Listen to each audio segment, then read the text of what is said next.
Oh my God. It's burning my mouth. And I don't care.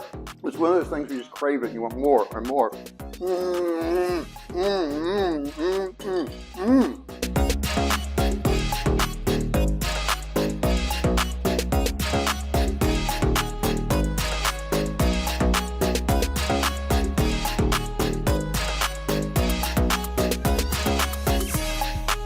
Okay guys, this is the video you wanted to watch. Okay, now I know not all chain restaurants have the best food, but let's admit it, there are some chain restaurants that really excel at some things, and this one's about chicken and dumplings.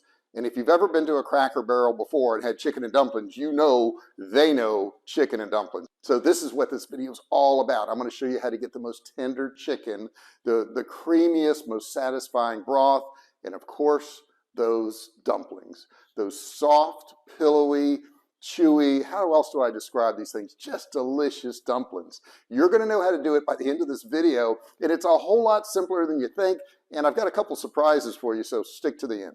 Okay, let's go through the ingredients real quick, and I mean, this is really pretty simple. We've got salt, and I've got some garlic granules here. I don't like the powder, I like the granules. I've got some shortening. Yeah, I know if you don't like shortening, don't use shortening. This is pretty much what you do to make good dumplings. I also got some onion powder here. I've got some self-rising flour. I do have some baking soda, and I've got pepper, and I've got buttermilk, and of course, the star of the attraction.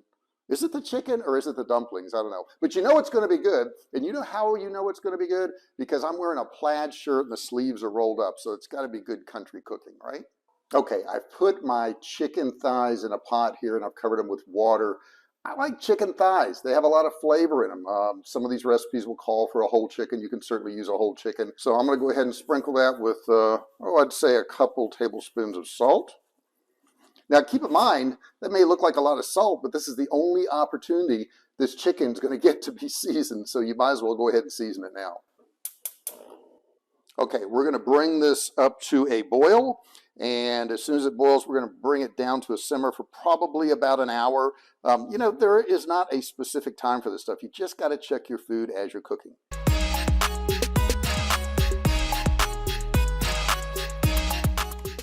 Okay, you want to check your chicken part of the way through, make sure it's not pink in there. Once it's done, put it up on the counter, let it cool off, and start shredding that meat.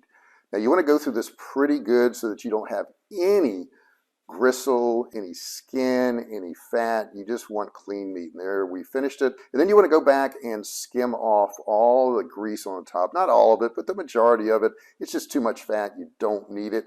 You're going to have plenty of flavor in that broth without all that fat. Okay, when you're doing these measurements too, do it over your bowl. Don't do it over the counter. Okay, so we're going to get a couple cups of flour. Once again, this doesn't have to be precise. If it had to be precise, I wouldn't be doing it. This does freeze too, so when you make a big batch like this, you can always make it, freeze it, and you'll have it, you know, throughout the winter. It's getting cold here now, so that'll be perfect for us. A bit more. Okay, we need a teaspoon of baking soda, which looks about like that, I think. Yeah, that's pretty close. Okay, and then a teaspoon of salt, which I'm sure looks exactly like that. Now we need 3 tablespoons of shortening, and I have this very fancy instrument here. It's not exactly a measuring tablespoon, but it's going to work. Watch, there's 1, 2, those are a little bit big, so let's make this one smaller. 3, that's simple. Now what you want to do is kind of mix these dry ingredients right here and then slowly incorporate the shortening. You don't want to touch the shortening too much because if you do, you'll melt it. You don't want to melt it, you just want to kind of coarsely mix it in. And that spinning bowl action, I have no idea how it's doing that, but that's pretty cool. And you can see it's getting coarser and coarser. See that? Little coarse pieces in there. Okay, then once you think you've got most of the big clumps out, but you still got pieces in there, you can still feel the pieces, then we're going to go ahead and add the buttermilk. Okay, this is supposed to take 3/4 of a cup of buttermilk. Make sure you shake it real well. Real well, okay? That looks like about 3/4. What I like to do is just kind of drizzle it around, kind of work it in a little bit. You're going to end up with club hands, that's for sure. We just want to kind of knead this until it comes together. If you overwork it, it's going to be tough. Okay, once your dough comes together like that, you'll probably want to put it on a floured surface. Put it on our floured surface. Now I'm going to use this cool rolling pin. Now you can see here it's got these little rings. That decides the thickness. So I know that one's too thick. So I want to take that one ring off. And I'll put a link to this down in the description. About that thickness is what we want. You see that? Okay, so I don't mess my countertop up here, I'm just going to use a spatula to cut it with. And, you know, I like 1 to 2 inch strips, about like that. These do not have to be perfect. They can be all different sizes. In fact, it's probably better if they are. Okay, we've got the broth came back to a boil now, and we're going to start putting in our dumplings. You don't want to throw them in there where they're all going to clump up into one piece. You want to make sure they float.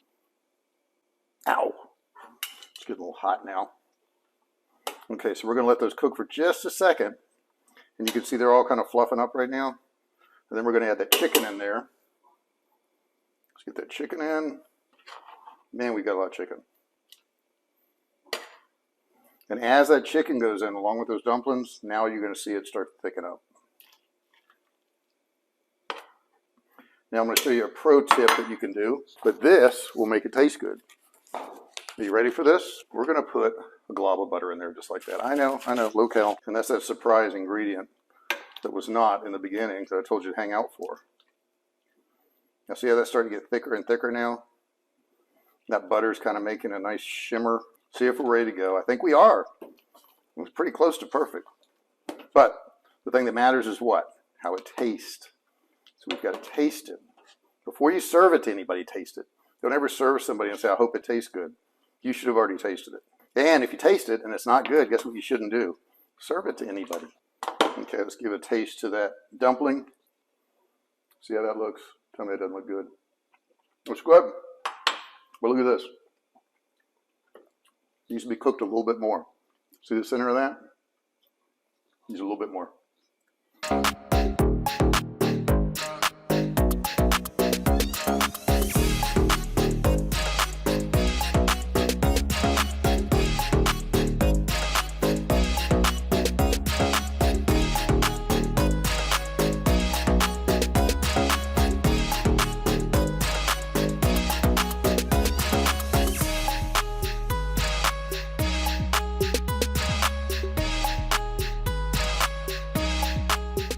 Of course, the parsley, that's the gourmet sauce.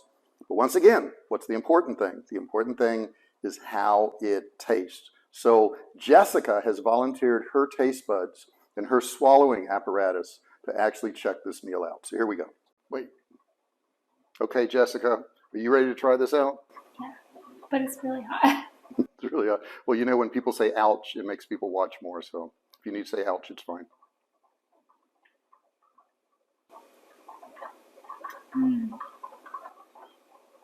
It's really, really good. Is it? Oh, so good, especially when it's freezing cold outside like it is right now. A piece of the chicken? Yeah, there's chicken in there too. There's chicken in there? Right there. Ooh, hot. There's chicken.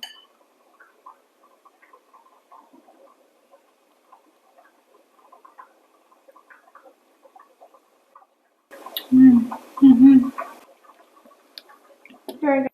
Okay, I'm going to give this a shot now. See if she's telling the truth. Does look a little bit hot.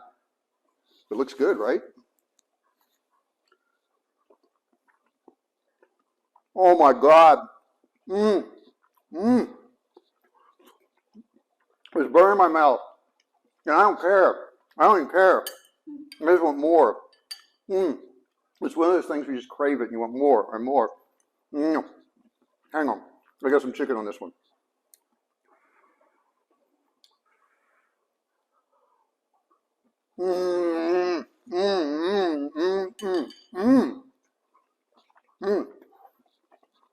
Believe it or not, I'm holding back. It tastes better than what I'm expressing right now. You got to try this. This is awesome.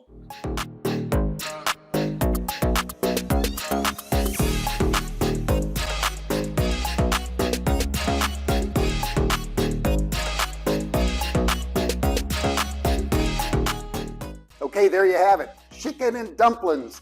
Made at home in really not much time. Most of the time it's just sitting there cooking. And you remember I told you in the beginning why this was going to be good. It was because I had a plaid shirt on, my sleeves were rolled up, so it had to be a good Southern meal, right? But there were a lot of ingredients in there that really worked out. If you like this recipe, do me a favor, subscribe below, hit that red button down there, turn it from red to gray. Don't forget to give me a thumbs up, and don't forget to turn on all bell notifications so you're notified each and every single time I go live. Hey, if you've got an idea for a recipe from a favorite restaurant, you want to see a replica of that particular recipe, go ahead and put it in the comments below. Maybe you've got a question about this recipe or some other recipe, put it in the comments below. It's you and your ideas that are going to make this channel. Thanks so much for watching. I'll see you in the next video.